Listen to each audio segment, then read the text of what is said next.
dating Pangulong Rodrigo Duterte ang unang Asian Head of State na lilitisin ng International Criminal Court.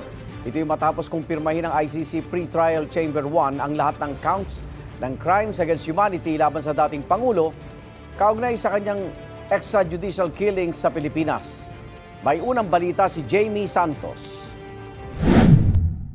The judges of Pre-Trial Chamber 1 of the International Criminal Court unanimously confirmed all the charges against Rodrigo Roa Duterte and committed him to trial before a trial chamber. 2 buwan matapos ang confirmation of charges hearing ni dating Pangulong Rodrigo Duterte dahil sa crimes against humanity for murder and attempted murder, kinumpirma ng International Criminal Court o ICC Pre-Trial Chamber 1 ang lahat ng charges laban sa kanya.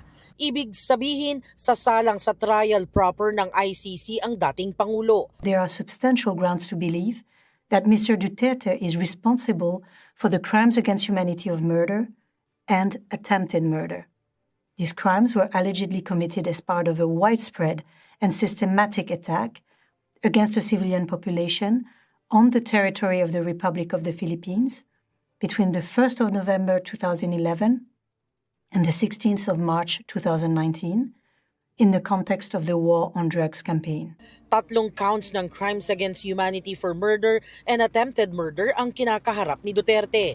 Sakop nito ang ilang pagpatay sa mga umano'y drug pusher at magnanakaw noong siya pa ang mayor ng Davao City. At mga pagpatay mula 2016 hanggang 2018 sa kasagsagan ng kampanya kontra droga noong si Duterte na ang Pangulo ng bansa. Batay raw sa mga ebidensya, organisado ang pagpaslang na nagsimula sa Davao City at nagpalawig sa buong bansa nang maupo sa Malacanang si Duterte. The judges based their decision on the evidence and arguments presented by the prosecutor and the defense during the confirmation of charges which took place in February 2026. The judges also considered the submissions of the parties and participants, including participating victims.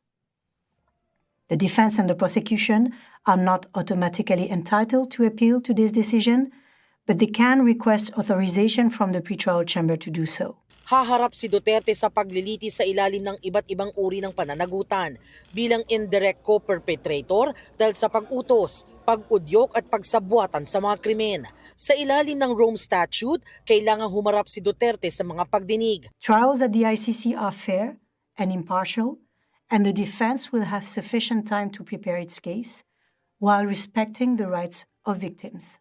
Sa isang pahayag, sinabi ng Office of the Prosecutor na natutuwa sila sa naging desisyon ng pre-trial chamber. Pinapakita raw nito ang lalim ng investigasyon at malakas na ebidensyang iniharap nila. Mahalagang yugto raw ito sa pagsisikap nila na isulong ang pananagutan para sa mga biktima ng umano'y extrajudicial killing sa Pilipinas noong panahon ng panunungkulan ni dating Pangulong Duterte. Ayon naman sa mga ICC-appointed counsel ng mga biktima na sina Attorney Joel Butuyan at Attorney Gilbert Andres, ang desisyon ay isang malakas na mensahe sa international community na ang international justice system ay gumagana para panagutin kahit pa ang isang dating Pangulo gaya ni Duterte. Isang pag-asa raw para sa mga biktima ang desisyon ng ICC Pre-Trial Chamber 1. Sabi naman ni Assistant to Counsel Attorney Cristina Conti, wala raw silang pagsidlan ng tuwa at pasasalamat sa ICC sa mabilis at pulidong mga desisyon. Tama umano ang naging hakbang ng pagdulog at pagrereklamo sa ICC. Siyempre masaya po kami dahil malinaw na may kapangyarihan ng ICC na silipin. Ito po ang final na desisyon patungkol sa jurisdiction. Hindi naman daw nagulat ang kampo ng dating Pangulo sa desisyon ng Pre-Trial Chamber 1. Sa isang text message sa GMA News, sinabi ni Lead Defense Counsel Attorney Nicholas Kaufman na base raw ang desisyon sa mga hindi napatunayang pahayag ng mga self-confessed murderers na ginawang cooperating witness. Ni hindi nga raw nasuri ang kredibilidad ng mga testigo sa confirmation hearing. Dahil sa desisyon, magkakaroon na raw ng ibang katauhan ang mga witness. Patutunayan daw ng depensa sa paglilitis na ang tinutukoy na state policy ay kathang-isip lamang. Ipinakikita rin daw ng depensa na ang ebidensyang nagmula sa mga testigo ay walang anumang bigat o halaga. Inaasahan na rin daw ni dating Chief Presidential Legal Counsel Attorney Salvador Panelo ang desisyon.